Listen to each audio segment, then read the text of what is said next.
Okay, and then mayroon tayong panibagong unboxing ulit. Ito na naman, buting sa Shopee, no? Yan, syempre naka-plastic ulit siya. Usual. Okay, sige. Syempre check natin siya, no?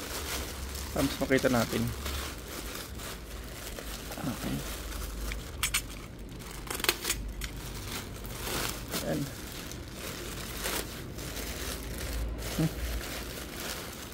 Ito na siya. Okay. Buksan natin to.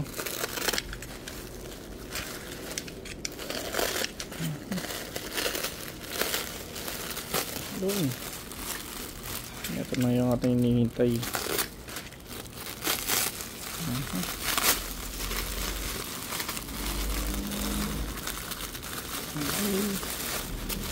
Kaya tayong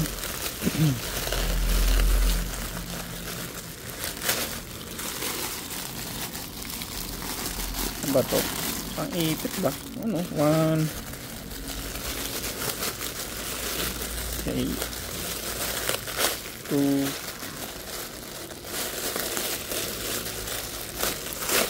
3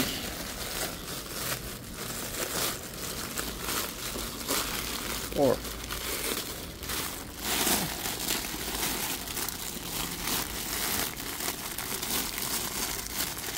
Yan, check natin yung ano, yung quality, ano, kung okay yung quality nito.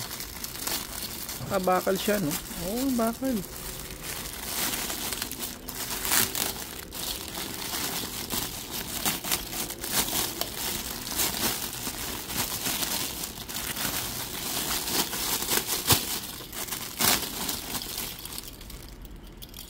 Okay, so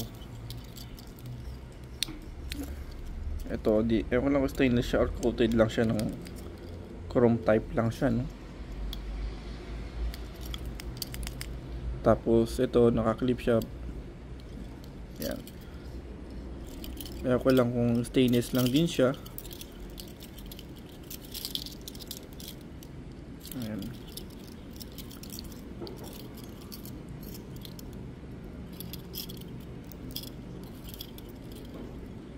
Ito kaya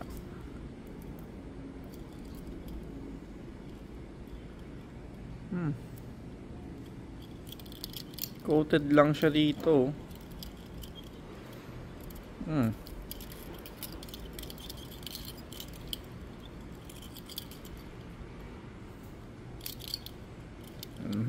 Coated lang siya, guys. Ito nang para siyang rubber, no? Oo.